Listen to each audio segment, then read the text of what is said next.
Is net neutrality necessary to keep the internet free? I'm Adam Byrne and this is Scholars Mate.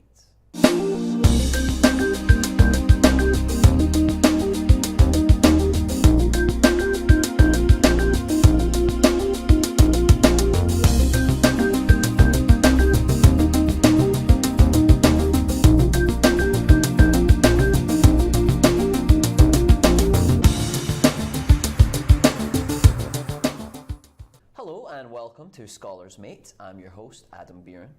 Net neutrality has become a controversial, if little understood, concept. To explain the issue, here's the Wall Street Journal. Let's look at an example. I pay for cable and internet through a service provider, so when I go online, I expect to be able to watch all the GOAT videos my heart desires. And when I go on Netflix, I expect to be able to binge House of Cards without any interruptions in service. But without net neutrality, there's nothing stopping my service provider from simply blocking websites or slowing down the streaming speeds of websites, like Netflix. And it's already happened. In 2007, Verizon blocked text messages from a pro-choice abortion rights group. Verizon said they had the right to prevent consumers' access to any groups the company might deem controversial or unsavory, though they quickly backtracked. And just last year, Comcast slowed Netflix's streaming speeds until Netflix paid for smoother streaming. Netflix accounts for more than 30% of internet streaming, and Comcast believed that they should be accountable for some of the infrastructure upgrade costs. In February, when Netflix paid up, speeds went back up, as you can see here in the red line. Here's an analogy. Let's say FedEx wants Amazon to give them money because Amazon packages take up a large portion of their shipments, and FedEx thinks that they should chip in for their truck repairs. To pressure Amazon, FedEx slows down their delivery time, but the consumer is the one who paid for the 2-day shipping in the first place, and the consumer is the one hurt by having her packages delayed. So, without net neutrality codified in law, would internet service providers block or slow down access to certain websites? Joining us to discuss the issue is Ryan Clough, General Counsel at Public Knowledge, where he oversees major organisational, legal and policy initiatives. Previously, he was an intellectual property litigator at Fieger Baker Daniels LLP in Denver. Before that, he served as counsel to Representative Zoe Lofgren of California, with a focus on intellectual property, internet and competition policy. He has a bachelor's degree from Emory University and a law degree from Harvard Law School. And also joining us is Thomas Hazlett. Dr. Hazlett holds the H. Macaulay Endowed Chair in Economics at Clemson University, specialising in the information economy, including regulation in telecommunications, media and the internet. He served as Chief Economist of the Federal Communications Commission and was a columnist on technology policy issues for the Financial Times. His new book, The Political Spectrum, The Tumultuous Liberation of Wireless Technology from Herbert Hoover to the Smartphone, was recently published by Yale University Press. Gentlemen, thank you both for joining us. Thank you. Thanks, it's a pleasure to be here. So, Ryan Clough, without net neutrality, would ISPs block certain users or parts of the internet? Sure. So the short answer is that yes, there's a risk in the long term. Now, when we talk about net neutrality, as we just heard in the video, it's really this broad principle that lies at the core of the internet, that it's the users and not the network itself that determine how the internet or how the network is used. And I think that principle really, which some people refer to as the end-to-end principle in the internet, it really has been at the core of the internet's design from the beginning. That principle today, it's always held true for the internet, and it accounts for its enormous value to society in terms of economic growth, in terms of the incredible range of new services that the internet has brought us, and in terms of the real diversity of ideas, debate, creativity that we see on the internet. And all of that, at the end of the day, is because it's the users at the edges of the network and not those who own the network itself who really determine how it's used.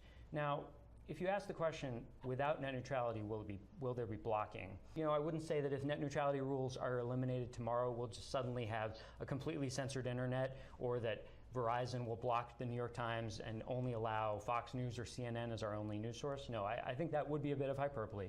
But I do think that there is at least a long-term risk of both what I would say is economic and politically motivated censorship if we see net neutrality rules go away, which is what the Trump administration is really proposing to do, is basically, in a nutshell, eliminate the legal framework that allows effective net neutrality protections to exist.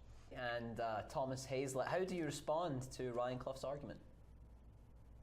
Well, I certainly believe there's a risk with regulation, which some people call net neutrality, but it's not net neutrality. It's Title II, 1934 Communications Act, has a section that relates to regulation of telephone monopolies, and that's the current version of what the system is.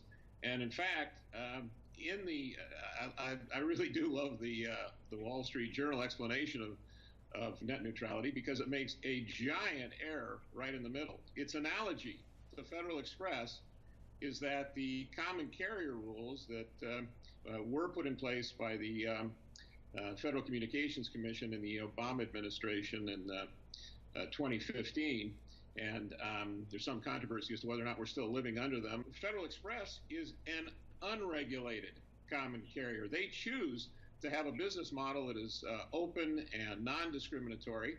And in fact, UPS explicitly on their website says that they are not a common carrier, and they choose a different business model. That's exactly the competition we want. The risk that is most important here is absolutely the reality for decades of common carrier Title II regulation.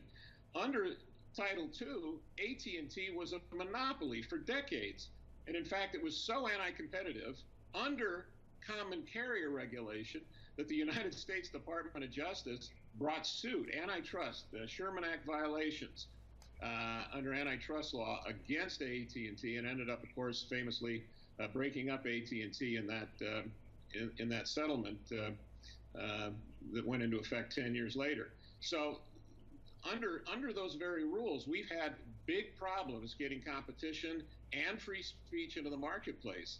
And there was a bipartisan consensus for some large number of years in the development of the internet that, in fact, stripping away those Title II regulations to allow things like internet service providers and pioneering companies like AOL, and pioneering applications like voice over internet, including the Skype connection I'm on today, the Federal Communications Commission actually had to strip away common carrier Title II rules to allow those new applications to come into the market.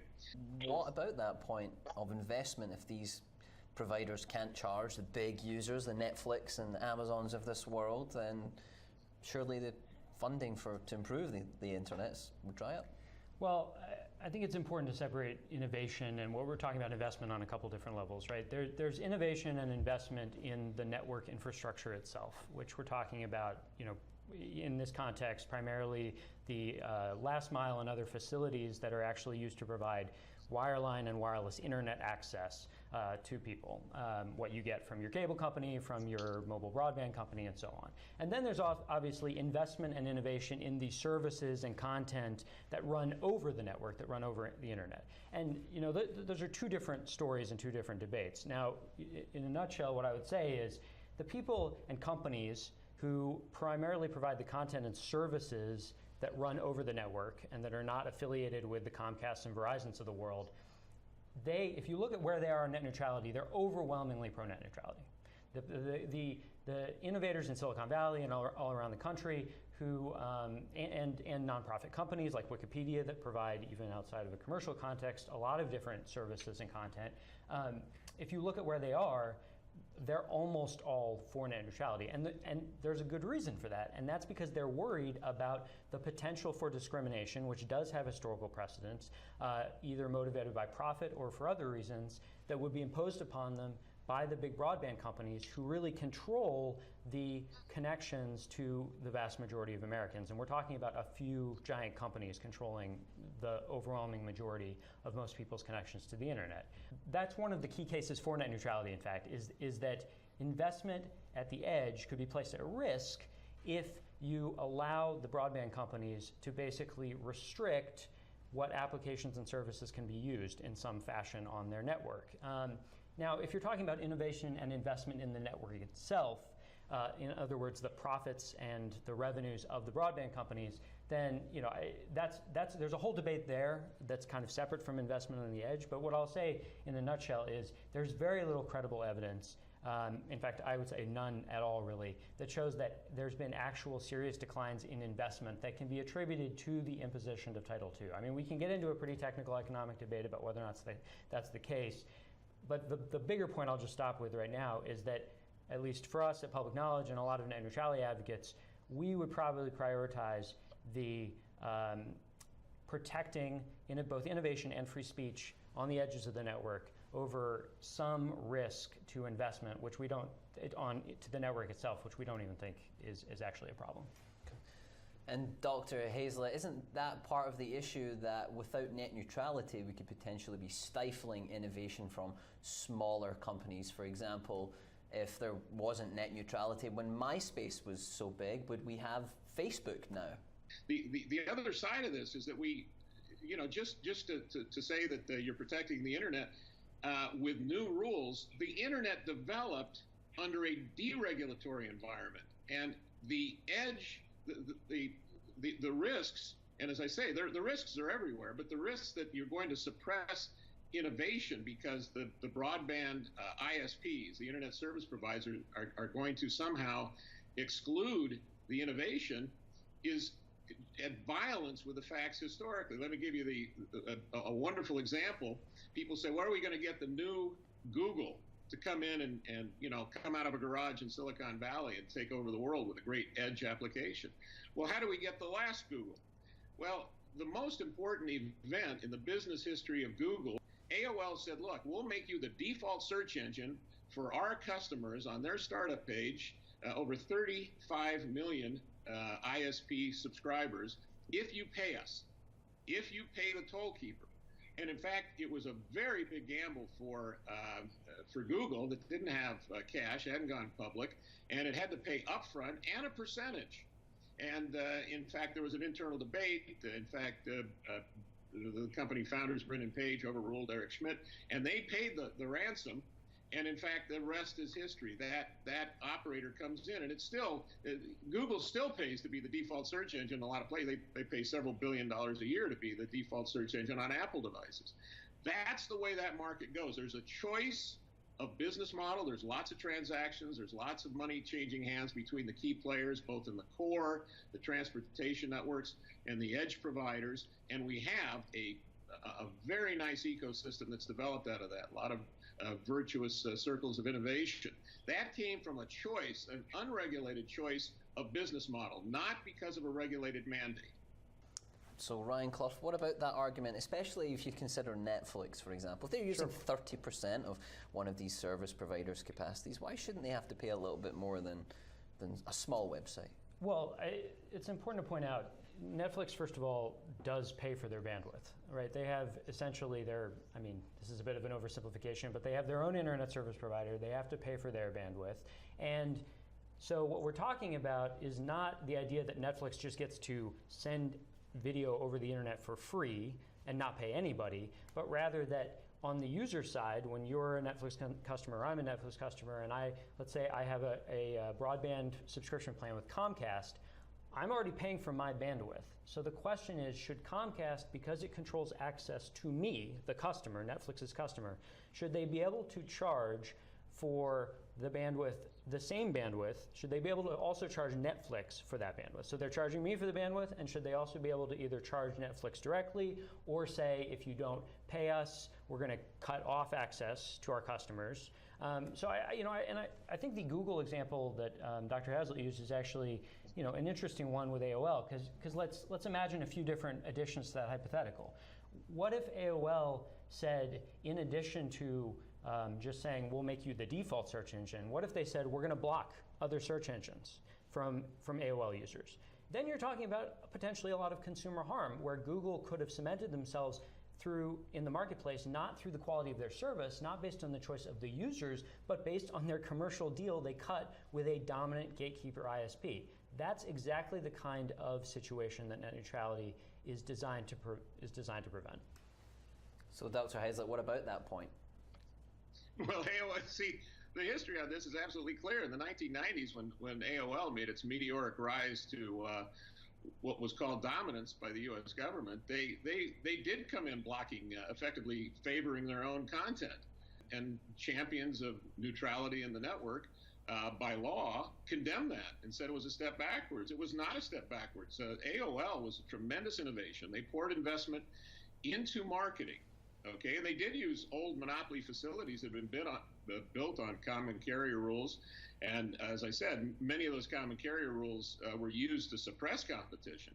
And it was very successful for a while, and then it wasn't. And the markets, the business model choice that was in the market without regulation, without Title II, evolved in a very spontaneous way. And what killed AOL, of course, was the unregulated advent of broadband. Now it's time to take some questions from our viewers. And our first one comes from Veronica Curry, and it's a good one. It gets, I think, to the censorship issue, which we've not talked much about. And it is, if ISPs have already been known to block access to certain sites, why does anyone think they wouldn't do it again? Ryan Clough? Well, it's a great question, and obviously it does get to a real concern that we actually haven't focused on in this debate, which is, apart from the sort of economic issues and the question of how it would affect the innovation of different commercial services, there's also the broader question about how it affects free speech and free expression online. I mean, it's not an exaggeration to say that modern life and modern society now run on the internet. And that really is true of our democracy, too. Basically, all political speech, most of it now operates over internet communications channels. And so that's another major reason behind net neutrality rules, is to protect the internet, and including the portions of the infrastructure that are in private hands, from a wide variety of manipulation and censorship that would really shut down a lot of that communication. So, Dr. Hazlett, isn't that the point? Especially if I pay for my own bandwidth, why should the internet service providers theoretically be able to choose what I can watch? Well, why should a newspaper be able to theoretically choose what's in its newspaper? Because the First Amendment to the United States Constitution says that this is not an area for regulation. We want to keep regulation out. And it is interesting, again, going back to the Wall Street Journal video, they cite something that happened in 2007 where Verizon, by the way, they didn't exactly block what somebody said in a political debate, but they did have some service that they didn't extend. And it lasted about a day. They backed off of it. They made a mistake. I mean, companies do make mistakes. That was 2007. That's 10 years ago. If an ISP like Comcast wanted to block content, I would assume that they would like to block John Oliver. Well, it turns out that not only was he not blocked over Comcast, but they're paying John Oliver to do that. And I think our second question probably gets to that argument. It comes from Roosevelt Jefferson. And the question is, isn't bad publicity enough to deter ISPs from blocking content? Ryan Clough. Sure. Also a great question, frankly. In the short term, yes, I do think there would be some deterrence from public pressure on ISPs, even if the legal rules for net neutrality were eliminated, that would limit their abuses. But I do think that there are plenty of historical examples of, even with a public outcry, ISPs have blocked everything from VoIP applications to competing payment platforms to a wide variety of other applications for economic reasons. And the public pressure, even in the last 10 years, even the threat of FCC enforcement was still a problem. And in the long term, you're talking about all sorts of different manipulations that might be more subtle, that might be less transparent than just outright blocking, that may involve things like only allowing one video, over-the-top video service like Netflix as opposed to Hulu to make more efficient connections with ISP networks, in other words, affecting the speed of the video service. And that's something that's much less transparent, that there's much more of a risk of a market practice being entrenched over time. And without any threat of government enforcement against it, I think you would start to see those kinds of manipulations be more prevalent in the marketplace. There is a good ecosystem, and there is a lot of information out there. And in fact, over the millions or trillions of messages sent, it is absolutely clear what the transport, the backbone, and the last mile ISPs, their incentive is to take on all the traffic. They're not in the business of blocking, and as a rule, they don't block, and they in fact they invest hundreds of billions of dollars over time to give us the capacity that we like in terms of the high bandwidth. But you can, again, I certainly agree that there are risks all the way around. That's in measure why we have antitrust rules, for example. If there is anti-competitive foreclosure, we can go to the antitrust litigation route. The government can bring a suit. A private operator can bring a suit. I've been an expert in some of these cases, plaintiff's expert in the cable television industry. All right. Well, now it's time for Answer This, where each guest asks a question directly to the other. And who would like to go first? Ryan, you're... Sure, I'll go first. So Dr. Hazlitt, as you surely know, the legal framework behind net neutrality has been up for debate for decades. And for a long time, the FCC proceeded under the assumption and actually acted under the assumption that they could implement some kind of net neutrality or non-discrimination rules outside of Title II. More recent court decisions in 2010 and 2014, of course, called that into question. And certainly we would argue that it's very difficult to see effective net neutrality protections outside of Title II. So my question to you is do those court decisions change your view of the issue at all? And do you think that we need at least some FCC role for a non-discrimination enforcement power over non-discrimination and net neutrality? The court opinions that you're referring to, there have been two court opinions that threw out net neutrality rules by the Federal Communications Commission in 2010 and in 2014. There was one D.C. Circuit opinion then that came in this last year, and 2-1 split decision, so to speak, upheld the Title II net neutrality rules. But the actual FCC order is completely uncompelling. They did, for legal reasons and for policy reasons, they did give an explanation about how the economics had changed. And they tried to manufacture, the commission I'm talking about, they tried to manufacture an economic argument. And they were talking about how internet investment went up under Title II rules, under net neutrality rules.